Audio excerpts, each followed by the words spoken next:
Imagine you're running a pivotal clinical trial for a novel implant, right? Okay, I'm picturing it. And the data comes back, and it's rough. Like 80% of your patients have suffered a serious adverse event. Oh, wow. Yeah, that's not what you want to see. Exactly. And, 40% have developed acute kidney injury. If you're sitting in the regulatory or the risk management seat, you are probably um, drafting the project's post-mortem. Oh, for sure. You're preparing to tell the executive team that the device just totally failed to meet any traditional safety threshold. Right. But what if I told you the FDA didn't just approve this device, they approved it specifically because the patients proved mathematically that they demanded access to it? I mean, that scenario completely dismantles the way the medtech industry has historically viewed, safety and Yeah, effectiveness. it really does. Because as professionals, we're trained to treat clinical thresholds as objective, immutable laws of physics. Like a certain adverse event rate either passes or it fails. Yeah, a line in the sand. Exactly. But that paradigm is, well, it's fracturing. Today, March 30, 2026, the FDA issued a finalized guidance on incorporating voluntary patient preference information, or PPI, over the total product life cycle. And that guidance basically formalizes a completely different approach to benefit-risk determinations, which is why we're doing this deep dive today. Right. Because to understand how this rewrites the regulatory playbook for you, the listener, we are cross-referencing this newly minted guidance with the exact device that lived the scenario I just described. The December 2024 PMA approval of the Alpha Pump system. Yep, the Alpha Pump. We are going to look at the mechanics of how PPI can actually rescue high-risk devices. And we'll get into how to design a study that the FDA considers valid scientific evidence, rather than just, a marketing survey. And of course, the strategic traps you need to avoid when integrating this into your own pipeline. So to lay the foundation for this shift, we first have to separate patient preference information from patient-reported outcomes, PROs. Oh, this is a big one, because industry teams frequently conflate the two, right? Constantly. And it leads to fundamentally flawed regulatory submissions. A PRO measures a patient's health status. It's just a snapshot. Like asking a patient to rate their pain on a scale of 1 to 10. Exactly. Right. Or assessing their mobility after a knee replacement.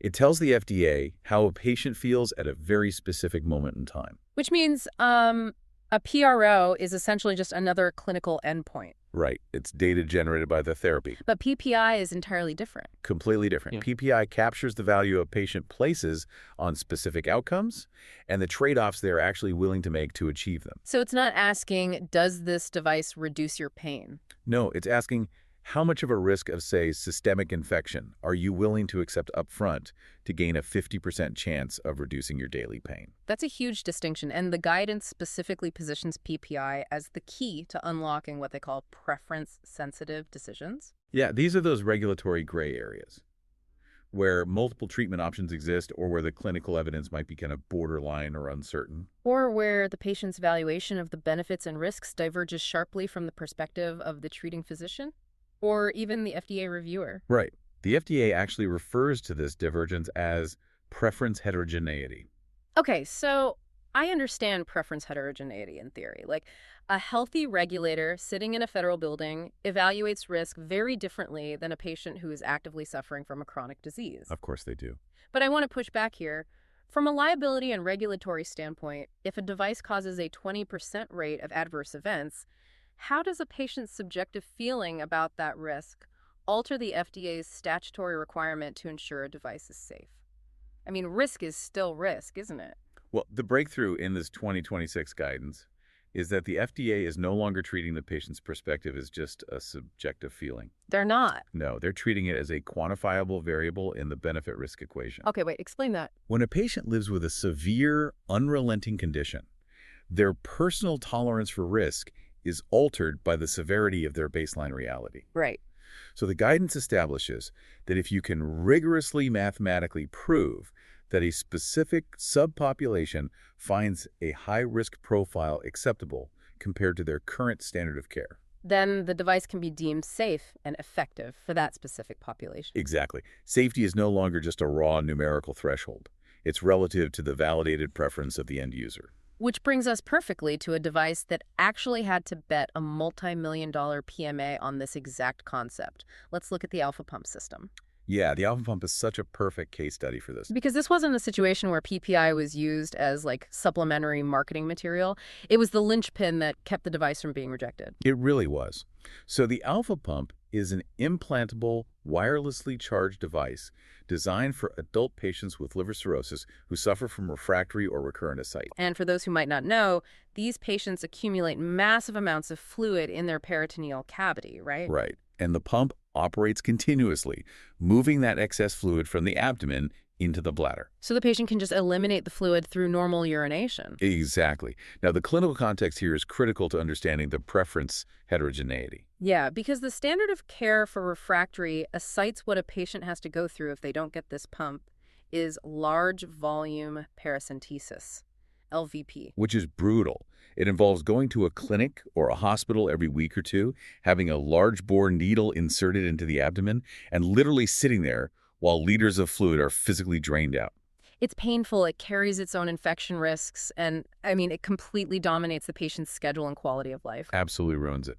So the manufacturer, Sequana Medical, ran the Poseidon pivotal trial to evaluate the alpha pump against that LVP standard of care. And this is where we get back to those scary numbers from the intro. Yeah, when you look at the raw safety metrics through 24 months, the profile is incredibly severe. Like 80% of patients experiencing serious adverse events. 80%. Mm. And 40% developing acute kidney injury. Plus, there were widespread instances of pump pocket infections, catheter blockages requiring re-interventions, surgical complications. It was a lot. It's the ultimate test of preference heterogeneity. You know, it's kind of like looking at a sports car with terrible safety ratings and awful gas mileage. On paper, it's an absolute lemon. Right, a total lemon. But if the performance is literally the only thing that gets you to work on time and keeps you from losing your job, you'll still buy it? I love that analogy. Mm-hmm. And the FDA recognized that the raw SAE numbers in a vacuum would normally trigger a flat-out rejection. But they also saw that this specific patient population has a really high baseline mortality rate. And a profoundly compromised daily existence because of the constant LVP draining. Right. So the question the FDA posed to the sponsor was basically, how do we know the patients actually want to take on this specific set of risks? Because you can't just submit a binder of anecdotal patient testimonies, letters saying, please approve this. Right. The FDA doesn't run on good vibes. You have to prove it mathematically. Exactly. And that is where the methodology becomes the most important part of this entire discussion. So Sequana Medical partnered with RTI Health Solutions to design a patient preference study. But they didn't just, send out a Likert scale survey asking patients if they liked the pump. They conducted what's called a discrete choice experiment, or a DCE. Okay, let's break down the actual mechanics of a DCE, because this is what the FDA now considers valid scientific evidence. How does it work? Well, a discrete choice experiment forces patients to make a series of structured trade-offs. You present the patient with two hypothetical treatment profiles side by side. Okay, so like profile A versus profile B. Right. Profile A might offer a complete elimination of paracentesis, but it carries a high risk of acute kidney injury and requires surgical implantation. And then profile B might only reduce paracentesis by, say, 50%, but it carries a much lower risk of kidney injury and has no surgical risks. Exactly. And the patient must choose one. And then you just iterate that process, right? You change the percentages slightly in the next question, forcing them to choose again. Yes.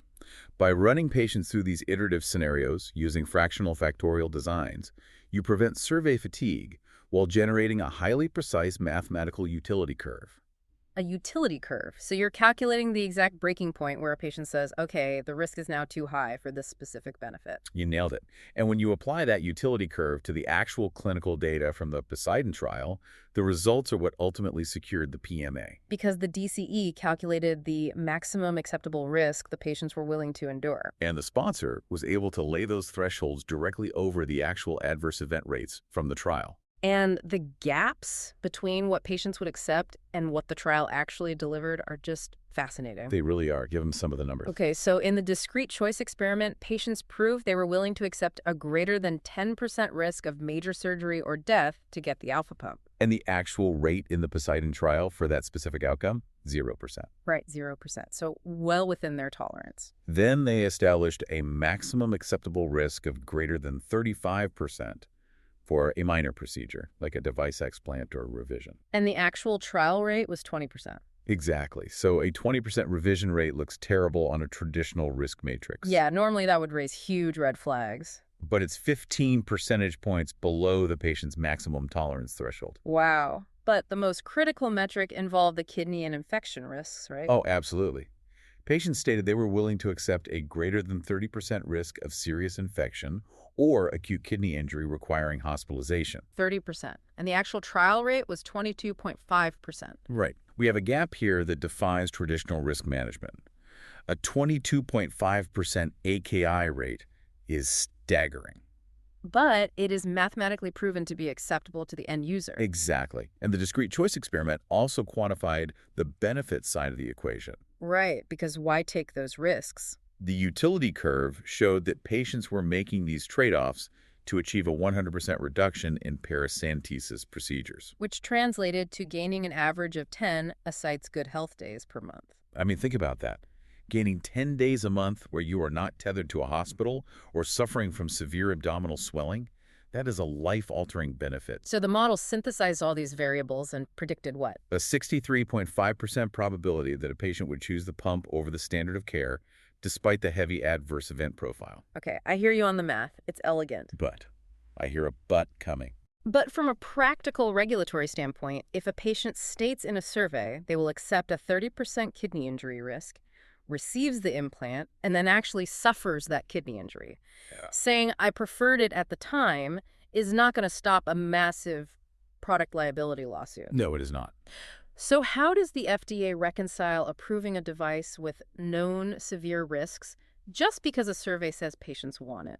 They reconcile it by demanding that the methodology meets the absolute highest standards of health preference research, and by tying the approval to strict labeling and shared decision-making requirements. Okay, so what does that look like in practice for our listeners? The 2026 guidance mandates that your study design aligns with established frameworks, like those published by ICEPOR. But practically, that means your study must aggressively control for health numeracy. Health numeracy, which means proving the patient actually understands the math you are presenting to them, right? Precisely. A regulatory professional understands the difference between a 5% risk and a 50% risk intuitively. Right, we do that math in our sleep. But a patient might not. If you just put raw percentages on a screen, the FDA will throw the study out. So what do you use instead? You have to use validated visual aids, like 100-person icon grids, to ensure the patient actually comprehends the probability of the adverse event happening to them. Ah, okay, so they can visually see 5 little red people out of 100. Exactly. And you also have to frame the attributes neutrally. Neutrally, meaning you can't put your thumb on the scale. Right. If the survey design subtly nudges the patient toward the sponsor's device by, heavily emphasizing the pain of the standard of care while kind of downplaying the surgical risks of the implant, the utility curve is totally invalid. That makes a lot of sense. So let's shift to how you, the listener, actually apply this 2026 guidance to your own pipeline. Because it's not just for massive novel implants. Right. The FDA makes it explicitly clear that PPI is not restricted to novel, high-risk PMAs like the alpha pump. This is a total product lifecycle tool. A TPLC tool. You can use this for 510(k) clearances, expanding indications for use, or even defining what constitutes a clinically meaningful difference before you enroll your first patient in a pivotal trial. Which is huge. And the guidance provides a really compelling example of a hemodialysis device to illustrate this TPLC approach, right? Yeah, the hemodialysis example is great. So a manufacturer had a device that was already cleared under a 510(k) for home use. But the labeling strictly required a trained caregiver to be present during the therapy. Right. But the manufacturer wanted to expand the indication to allow for solo home hemodialysis, meaning the patient could undergo the treatment completely alone. But doing hemodialysis without a caregiver introduces severe new risks. Obviously. If a venous needle dislodges and you are alone, you can exsanguinate in minutes. It is a potentially fatal adverse event. And you definitely cannot run a traditional clinical trial where you leave patients alone and just, see how many experience a severe bleed. No IRB on earth would approve that.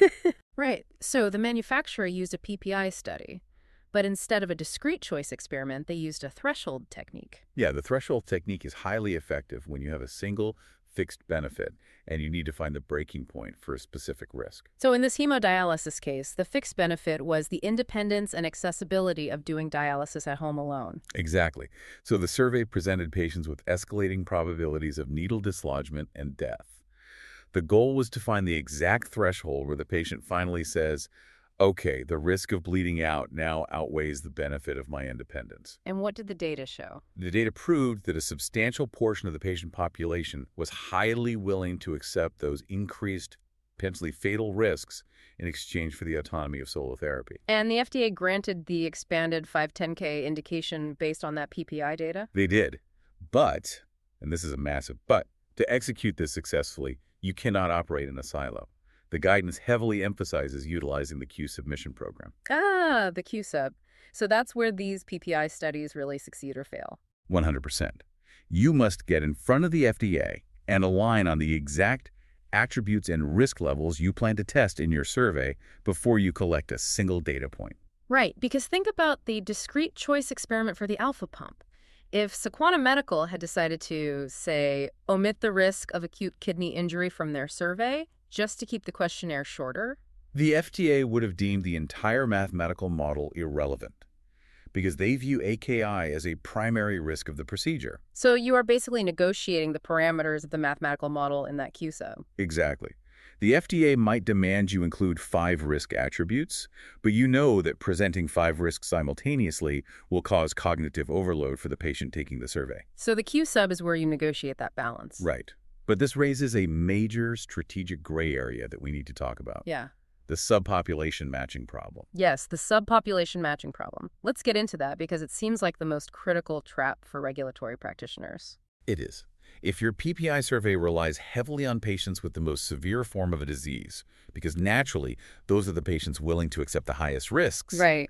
then your indication for use must be strictly limited to that specific severe subpopulation.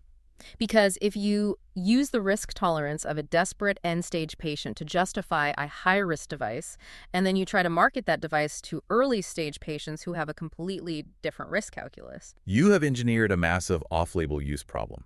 The safety profile is only valid for the patients who share the risk tolerance quantified in the survey. That makes perfect sense. So how does the FDA enforce that? Through conditions of approval and specialized labeling, when a device is approved heavily based on PPI, the FDA will frequently mandate the creation of shared decision-making tools. Like structured patient-facing documents. Exactly. Documents that the physician must walk through with the patient prior to treatment. Got it. So it translates the complex trade-offs from the discrete choice experiment back into real clinical practice. Right. Ensuring the individual patient sitting in the exam room actually shares the risk tolerance of the population that powered the mathematical model in the first place. Now, I do want to make sure we're being realistic here. The guidance does draw a hard line on this stuff, doesn't it? It definitely does. It includes a hypothetical example of an aesthetic implant with a high rupture rate that requires repeat surgeries. And what did the FDA say about that? The FDA notes that even if a PPI study proves patients want the aesthetic benefit regardless of the rupture risk, the agency would likely reject the submission. Right. So you cannot use a clever discrete choice experiment as a get-out-of-jail-free card to bypass fundamentally poor engineering. Or a failure to meet basic manufacturing standards. Patient preference is not a loophole. So if the probable risk objectively outweighs the probable benefit, or if the risk is entirely avoidable through better design, the FDA will still reject it. Exactly. They retain their statutory authority to deny the application. PPI is designed for situations where the risk is inherent to the therapy, the condition is severe, and the trade-off is mathematically justified by the target population. So what this all means for your regulatory strategy is that patient preference is no longer a soft, qualitative afterthought relegated to marketing brochures. Not at all. It is quantitative, valid scientific evidence. It can salvage difficult pivotal trial data, it can expand your indications into new care settings, and it forces you to build your entire regulatory submission around the mathematical risk tolerance of the end user. It really requires regulatory and clinical teams to start thinking like behavioral economists. Yeah, because you're no longer just proving that a device functions as intended. Right, you are proving that the value of that function justifies the clinical cost, as defined exclusively by the patient living with the consequences. And as you, the listener, digest this 2026 guidance and look at how much regulatory weight is now placed on quantifying individual risk tolerance, it introduces a pretty fascinating question. Ooh, where are we going with this? Just a thought about where medical device labeling is heading next. Okay, I'm listening. Right now, we are using static surveys to map population-level utility curves, right? Right. But as we integrate AI and hyper-personalized medicine over the next few years, will we eventually see a future where a device's approved risk profile is completely dynamic? Oh, wow. Imagine a scenario where safe and effective isn't a static document published by the FDA, but an algorithm that recalibrates in real time based on an individual patient's digitally mapped risk tolerance profile. That is wild to think about. The definition of acceptable risk might eventually be calculated patient by patient right in the clinic. Exactly. It's a whole new frontier. Thank you for joining us on this deep dive. We encourage you to evaluate your own device portfolios and identify where these new TPLC guidelines can redefine your approach to benefit and risk.